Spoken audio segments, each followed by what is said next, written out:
I found tampons in my husband's car. I wished he had been unfaithful to me instead, so that my kids wouldn't have had to go through this.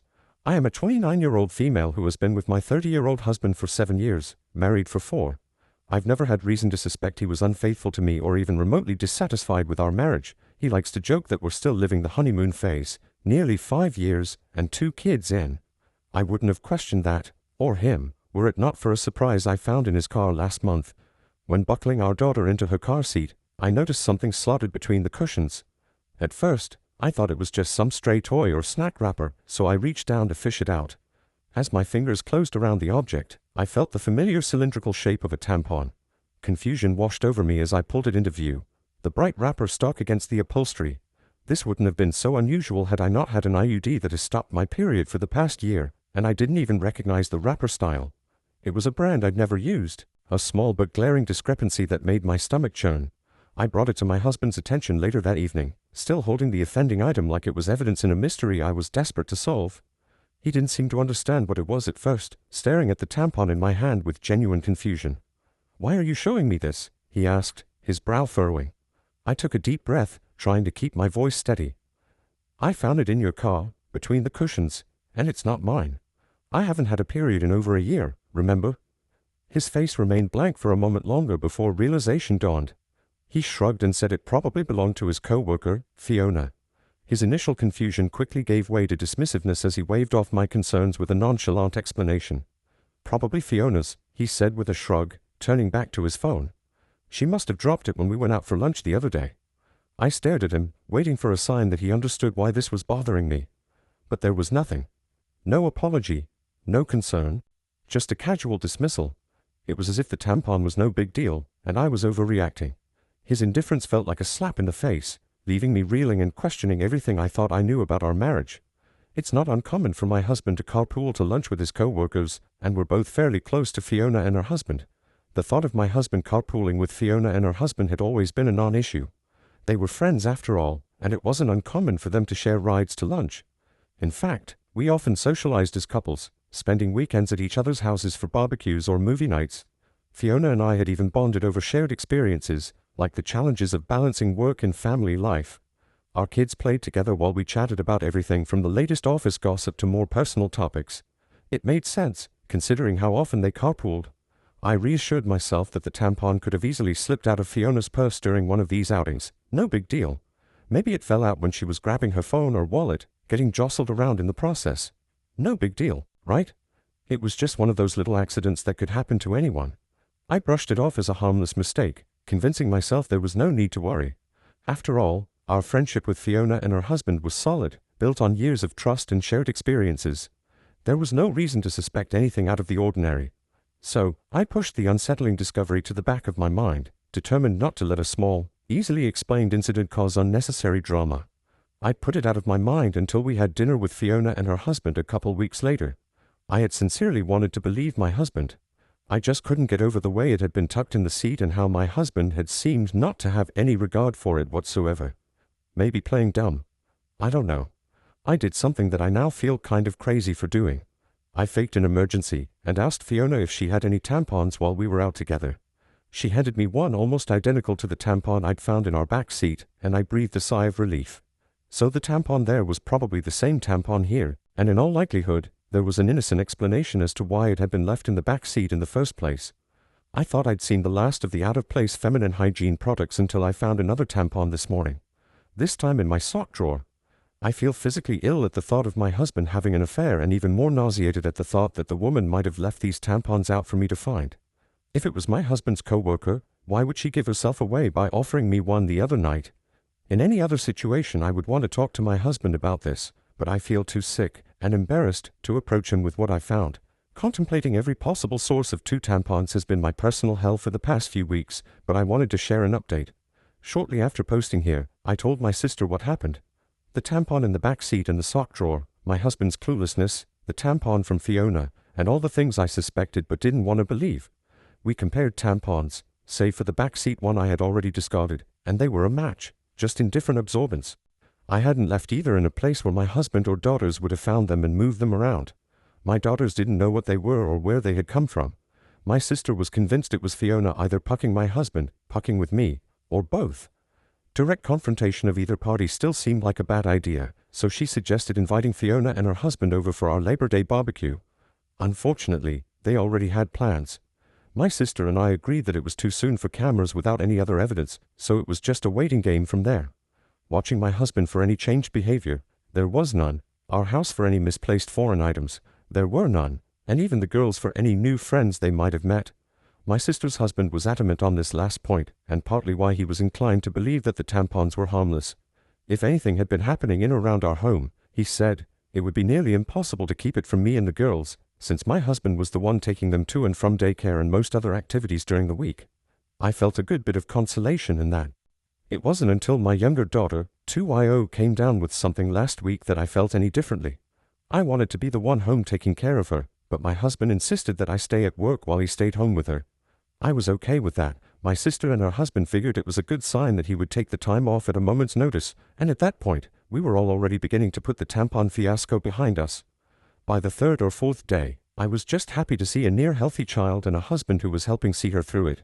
Toward the end of that week, though, I came home to something strange. The toddler that I'd left that morning in an old PJ set was now dressed in a onesie I'd never seen before, with a tiny clip in her hair.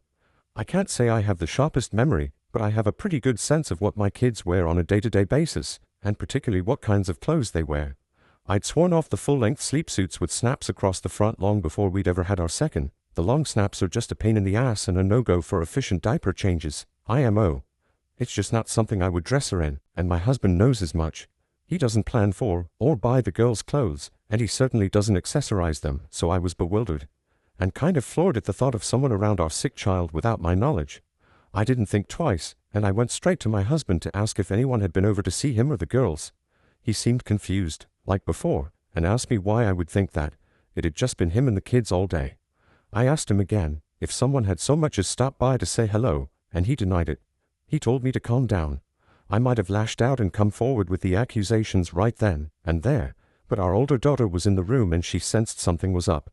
In a calmer voice, I asked him a third time if anyone had been around our children, and my husband swore that the girls hadn't been around anyone but him.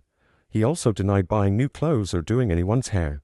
With our daughter in the room and my emotions all over the place, I decided to leave it. I couldn't make sense of it then, and it hardly seems clearer now, after I've driven myself half crazy with explanations that aren't adding up. After nearly losing my mind over a hair clip and a onesie, I realized I wasn't getting anywhere with the accusations and half-baked guesswork.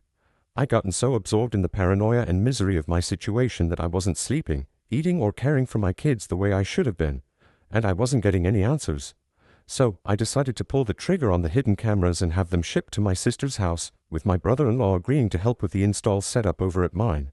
Before the cameras were ever delivered, though, I got my long-awaited confirmation, last week. The day began like any other weekday morning in our bustling household. My husband and I rushed around, trying to corral our two energetic daughters into their school uniforms, all while attempting to grab a quick bite to eat ourselves. Despite the chaos, there was a sense of camaraderie in the air, as if we were all in this hectic dance together. Once the girls were dropped off at school, my husband and I went about our respective workdays, counting down the hours until we could reunite with our little ones. But there was a strange feeling that I couldn't shake off, no matter how hard I tried, and it only intensified when I received a notification on my phone while at work. A ring notification. Motion at the front door. I clicked on the video clip, half expecting to see the usual delivery person or neighbor passing by. But what I saw left me stunned. There on my doorstep was a young woman leading my daughter into the house, hand in hand, with my husband and other daughter close behind them. My heart hammered in my chest as I watched, my mind struggling to comprehend what I was seeing. The girls were supposed to be in daycare, and my husband was at work. The woman, as far as I knew, was living 2 states away with a court order keeping her there. Yet here she was, in our home, with my husband and children.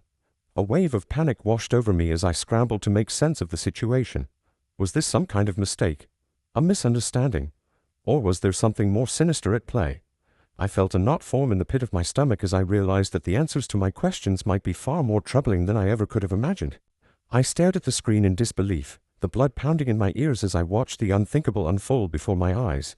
There, on the footage captured by our Ring doorbell, was a scene straight out of a nightmare, a woman I hadn't seen in years, leading my youngest daughter into our home hand in hand, with my husband and older daughter trailing behind them.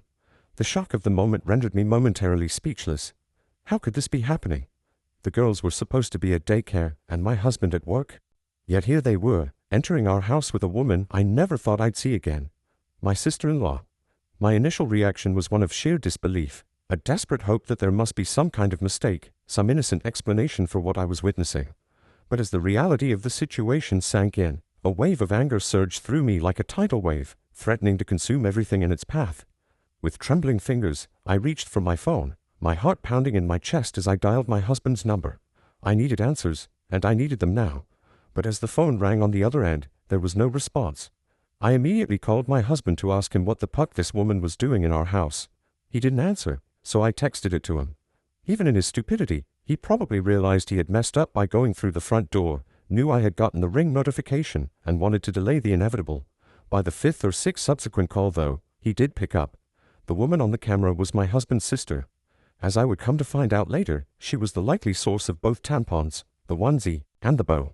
She is also registered as an individual with a history of abuse and a recovering addict who spent the better part of her adolescence and young adulthood coercing the silence of another one of my husband's family members after she had abused them. I hadn't seen or heard from her in years, and from the way my husband talked about her, I didn't expect I ever would. But here she was, in our house, with our children. It wasn't just the shock of seeing her after years of silence that left me reeling. It was the realization of what her presence in our home meant. My sister-in-law, fresh off another stint in rehab, was the last person I expected to find sneaking into our lives, especially under such clandestine circumstances. The gravity of the situation hit me like a ton of bricks. This wasn't about a random tampon or a harmless mistake. It was about deception and betrayal at the deepest level. Suffice to say, I was livid. It wasn't an affair at all, and still, somehow, infinitely more disgusting knowing who it was and why all of this had been happening. Apparently, my sister-in-law had wanted to reconnect and make amends with people she'd hurt, and my husband was high on that list. The irony of her attempts at reconciliation through deceit and intrusion was not lost on me.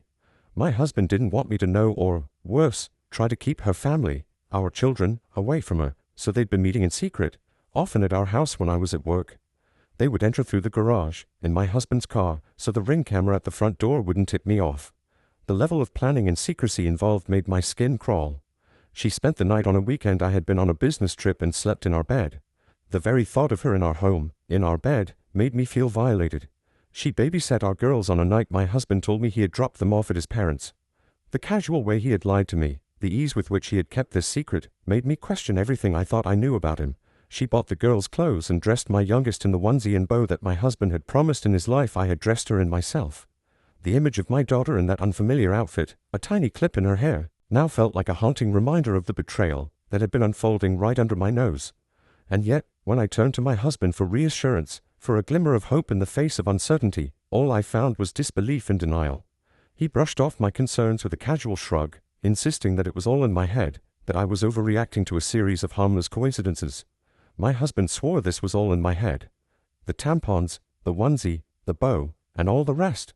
He was perfectly content to watch me agonize for weeks over a woman he insisted didn't exist, shrugging off each progressively more unsettling discovery like it was news to him and telling me I was being irrational. He insinuated that I was experiencing postpartum depression 2 years after I'd given birth. 4 years later I told him that one of my biggest fears for motherhood was to suffer from PPD like my mother had with me, to not be fully present for our babies and be left with a world of guilt and regret as they grew older. But as the weeks stretched into months, and the truth remained stubbornly elusive, my patience wore thin, replaced by a simmering rage that threatened to consume me whole. How could he dismiss my fears so callously, to gaslight me into doubting my own sanity? How could he stand idly by as our family teetered on the brink of collapse? He told me I wasn't sleeping enough, that I missed the girls too much, that I needed to take a step back and reevaluate the state of my mental health. I gave him the benefit of the doubt because he was my husband, and because no other version of events made sense. Now, after a month of this mindfuck, I have nothing to show for my trust but this pathetic situation, and a lot of anger. My husband failed to explain himself. When confronted, he stammered and stumbled over his words, offering half-hearted excuses that made no sense. He muttered something about trying to protect me from unnecessary stress, about his sister just wanting to make amends, but his words were disjointed and unconvincing. Each excuse was more implausible than the last, a desperate attempt to cover up the truth. His evasiveness only confirmed my worst fears. The man I had trusted and built a life with was now a stranger to me, hiding behind a facade of lies and deceit. I watched as he avoided eye contact, his shoulders slumped in defeat. The The weight of his betrayal hung heavily in the air, a palpable presence that neither of us could ignore. There was no reasonable explanation for his actions or for the deceit that had tainted our marriage. Every time he opened his mouth, I could see the panic in his eyes, the realization that he had been caught and there was no way out. His silence on certain points spoke louder than any words ever could, revealing the depth of his dishonesty.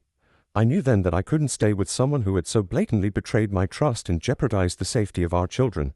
The thought of my daughters being exposed to such toxic secrecy and manipulation was unbearable. I had to prioritize their well-being, and that meant making the hardest decision of my life. With a heavy heart, I told him it was over. The look of shock and desperation on his face was almost pitiable, but it couldn't erase the damage that had been done. I walked away, determined to protect my children from any further harm. I decided to end the relationship and file for divorce. The decision was both heartbreaking and empowering.